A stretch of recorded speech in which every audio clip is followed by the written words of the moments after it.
Welcome to the Tech Egg. Don't get scrambled. Enjoy the video. In this video, I will explain how to get a brick rod step by step. First, you'll want to understand what materials are needed for this useful item. Typically, you'll need common resources like clay and stone. Next, ensure you have the right tools, such as a sturdy pickaxe or a reliable shovel, to efficiently gather these components.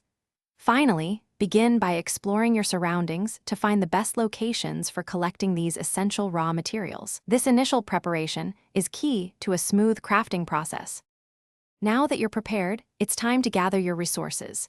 You'll typically need about 10 units of clay, often found near water sources like riverbeds or lakes. Look for distinct, lighter-colored patches on the ground. Additionally, collect around 5 units of stone, which is abundant in mountainous or rocky areas. A good pickaxe will make this much faster. Always keep an eye on your inventory space to avoid leaving valuable materials behind. With your materials in hand, the next step is crafting. Head over to a crafting table or a similar workbench, which is usually found in safe zones or your base. Open the crafting interface and place your 10 units of clay and 5 units of stone into the designated slots. The recipe should then appear, allowing you to confirm and create one brand new brick rod. It's a straightforward process once you have everything ready. Congratulations, you now have your very own brick rod.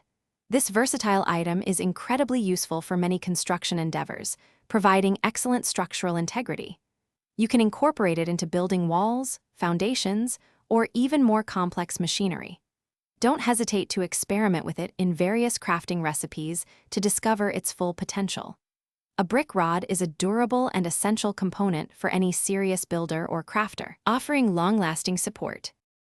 Thanks for watching. Consider subscribing if I helped unscramble your problems.